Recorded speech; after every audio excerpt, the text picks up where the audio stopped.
Hey, good morning guys! Today is Wednesday, alas 8:30 na ng June 17, 2020. So ngayon, umagang kay ganda po, kaka-out ko lang. Lumabas na rin ako para bumili ng bigas at saka ng manok. Kahapon kasi guys, nag-inventory na ako ng mga natitirang grocery. As in, bago ako talaga sasalang kasi since nung nag-panic buying pa ako 3 months ago, as in bultuhan talaga, siguro mga nasa 15 mil yung nagastos ko. Good for 3 months na yung nag-grocery. Chinek ko na yung inventory ko, konti na lang, pero parang abot pa naman siya siguro ng mga isang hanggang sa katapusan, hanggang sa sahod.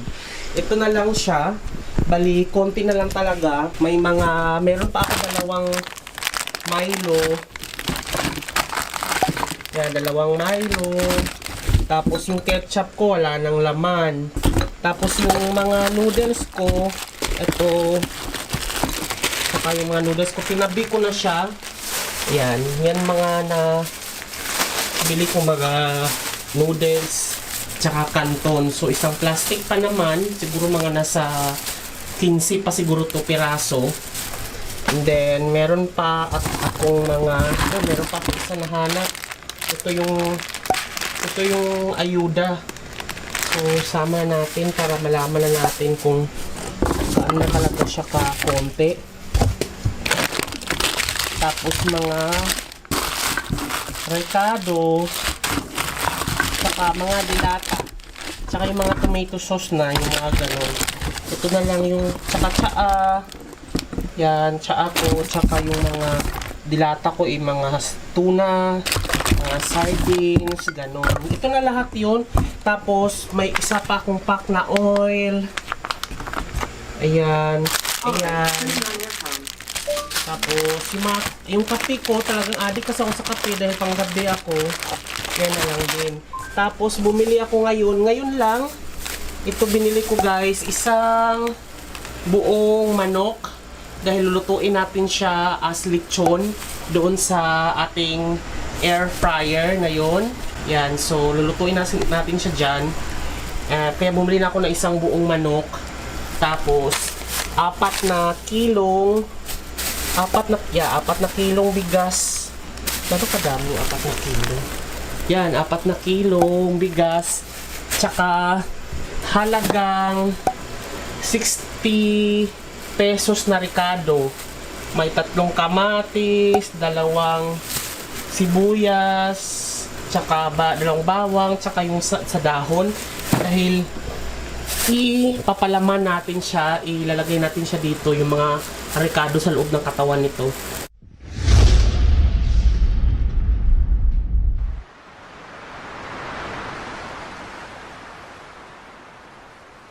So, there. Ang halaga ng manok, ganito kalaki guys. Nasa 200 pesos to. Kinilo to pero 200 pesos to siya. So, ang gagawin natin ngayon, maglilitsyon kasi tayo ngayong araw na to. Pero, hindi agad-agad, ibabrine muna natin to. So, gagawa muna tayo ng brining solution, ibababad muna natin to. Kasi, yung brining solution, asin at tubig. Kung gusto nyo malaman paano mag-brine, I'll put the link down the description below para mapanood nyo yung old video ko para sa how to brine chicken. Tapos ibabrine muna natin to. Ang purpose ng brining is para lumobo ang manok dahil alam natin na kapag i-rechon ang manok parang gaganon siya, liliit siya. Pero kaya dapat mas matubig siya dahil ito yung gagamitin nating air fryer. So para mas matubig at ma-juicy, ibabrine natin siya, ibababad natin siya sa asin at tubig ng mga 12 hours, ganon. Kung pwede namang overnight, pero 12 hours na lang kasi nga mamaya pagising ko, bago ako pupasok, lilitsyon ko siya. So, magbabrine na tayo. Gawaan muna ako ng brining solution. Yan guys, nagbabad lang ako ng asin. Tapos, tutunawin lang natin siya.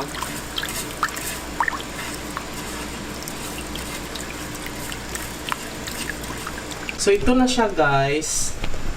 So, ito na siya. Binabad ko na siya sa tubig na may asin. So, yan yung brining solution natin. Ilulubog ko muna siya dyan hanggang ma-absorb niya yung tubig. Tapos, mamaya na natin siya titimplahan. Ang technique dyan, hindi ko na siya i-marinate. Dahil i-injectionan ko na lang siya ng pangtimpla. ng mga toyo, yung mga paminta, mga ganon. So, injectionan ko na lang siya mamaya pag ililitson ko na lang siya. And then, ngayon, ang goal natin dyan is lolobo. Para kasi pag nababad siya sa tubig na may ano, gaganon yung, parang yung manok ay lolobo, parang gaganon siya talaga, parang ganon. So, yun yung goal natin para at least malaki siya kapag kasi siguro marami na kayo nakikita mga litsyong manok or mga rosetier na mga litsyong manok na pag inoven, pumapayat, parang may sakit. Ang ano kasi noon is natuyuan sila dahil hindi sila binabad, walang brining solution. So, binabad ko muna siya para maganda. Alas 6 na guys, kagising ko lang. So, ngayon, gagawa tayo ngayon ng litsyon manok.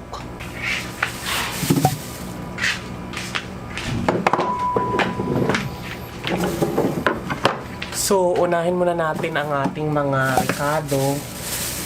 Bumili ako ng sibuyas dahon. Okay, sibuyas dahon. 10 piso to eh.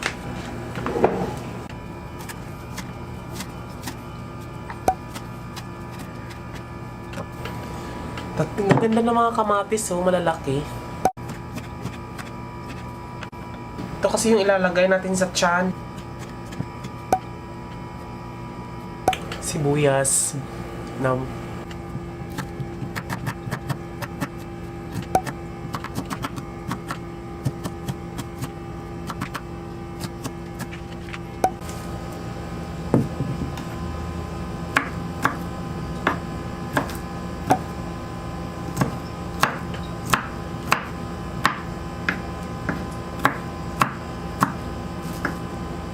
So ito na ngayon yung lahat na ilalagay natin sa tiyan. Merong sibuyas dahon, sibuyas na normal na sibuyas, tapos bawang, kamatis. Lagyan na natin siya ng paminta at saka chili powder.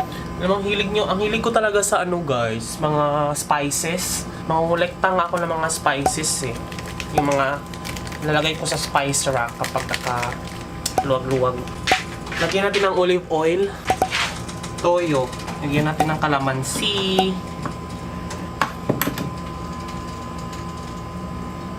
busin ko na yung kalamansi guys kasi nasira na rin naman sa ref. Tira na lang ako para sa sausawan. Ito yung manok natin na binrine or binabad natin sa brine solution. So there, ito siya guys. Ngayon lalagyan natin siya sa loob ng tiyan.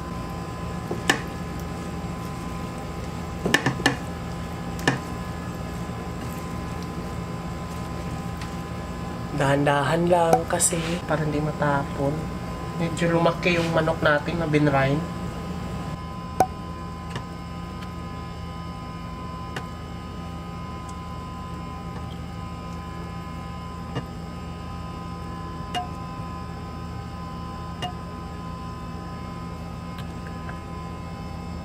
Since hindi natin to na marinate or hindi natin to nababad ng magdamag, ang gagawin natin is, since nalagay na natin yung mga dapat nating ilagay sa ilalim ng tiyan niya, ang next natin gagawin is, i-inject natin tong sauce sa kanya dahil hindi natin na-marinate to eh. So, inject natin siya. Bumili na ako ng syringe. Mura lang naman to yung mga ganito, mga 10 piso lang naman to. May mga malalaki pero pwede na tong ganito. Tapos, syempre, gagano natin siya.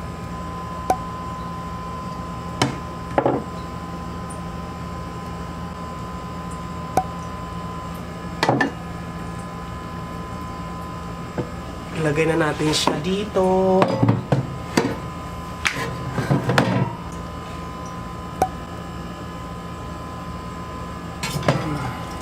Yan, nalagay na natin guys.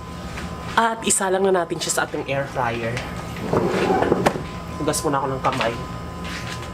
So ito na po guys ang ating manok. So isasalang na natin siya. Aray, ang bigat. Ang bigat niya in fairness. So, ilalagyan na natin siya.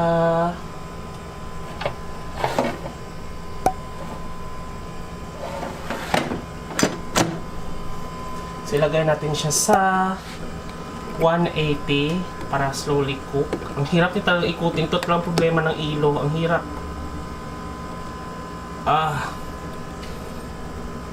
Tapos, lagay natin siya sa mga 30 minutes.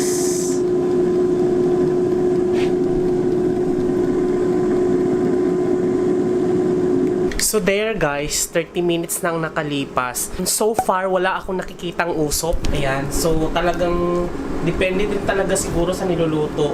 There, wala akong nakikitang usok.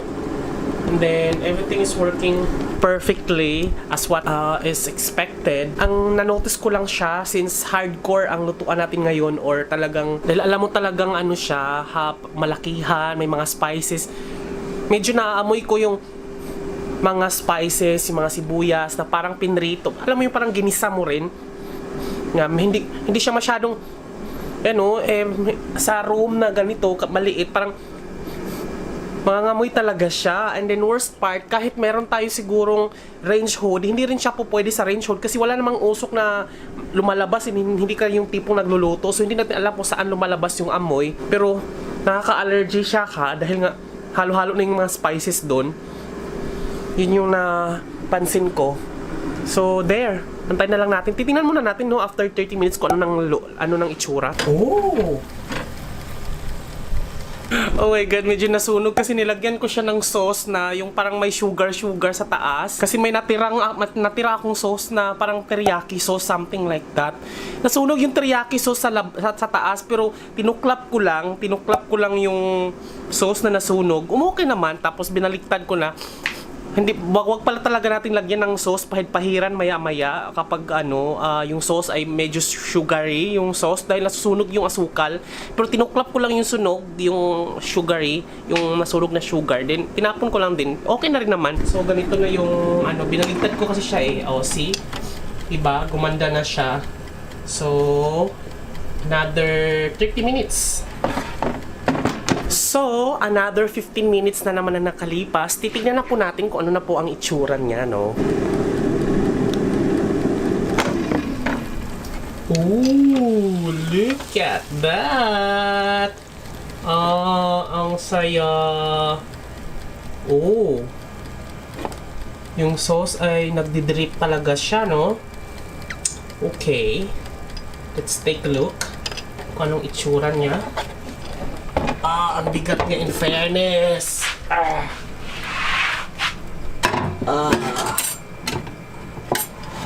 Payo ng isang chef, yung nagdi-drip daw na oil at saka mga sauce daw sa ilalim ng cooking pan, ililipat daw natin yun kasi pwede daw gawing sauce yun. So, hindi dapat itinatapon. So, titignan natin kung anong itsura niya.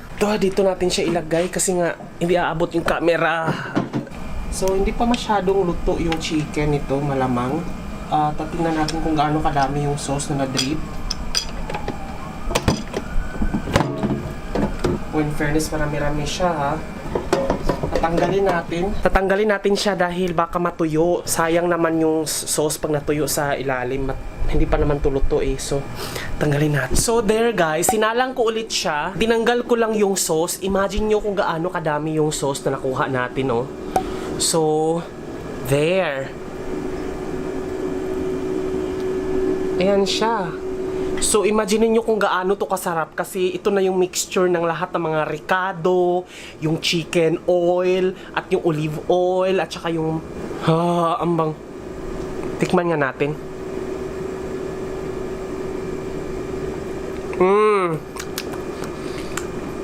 Sayang kasi nagdi-drip kasi siya kasi, diba? Butas-butas yung pero pwede siyang gawing sauce, pwede nga siyang pang-adobo Tabi ko kaya to, ko to sa adobo. Pwede to. May anghang, nandiyan lahat ng mga spices. Well, natutunan ko lang yan dahil nanonood ako ng YouTube, yung tip ng isang chef, wag daw itapon yung oil na nagdi-drip. Kasi yun daw yung flavor talaga. So far, ito ang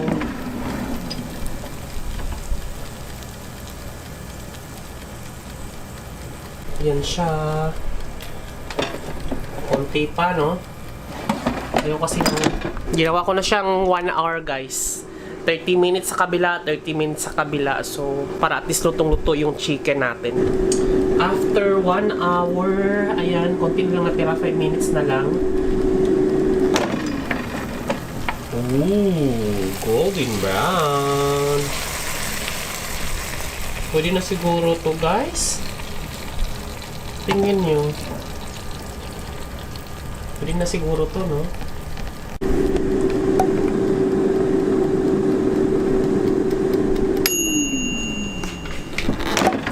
Oh, pwede na to, guys. Hear that? Ah, ligat. Oh, perfect. Lipat na natin siya sa plato. Oh. Ouch! Oh my God! Ah, ang ganda ng pagkaluto. Oh my God.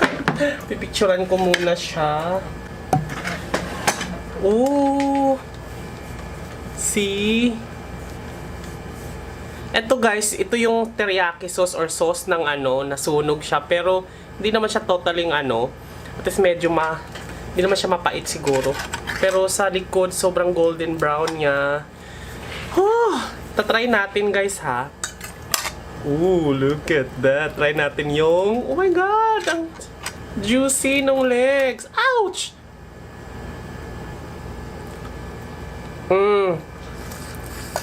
Alright.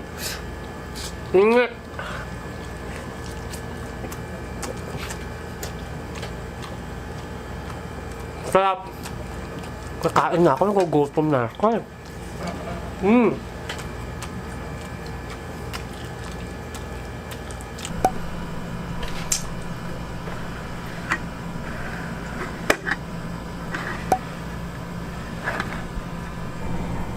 Ito, nasunog caramelize kasi ito eh.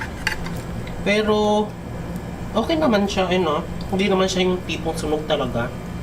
Nagkaroon tuloy siya ng character. Yan. Then, inside, tingnan natin. Ooh. Luto siya. Bongga. Luto siya, guys. Pre, patikman na natin, no?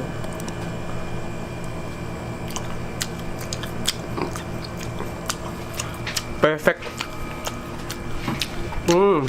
Perfect siya. Katakip pala siya, guys. Akala ko kung bakit hindi siya tumatakbo. Meron palang takip. Ayan, no. Tatanggalin pala natin yung takip. Andun yung umiikot-ikot. I-on natin, ha. Ayan, no. Umiikot-ikot siya.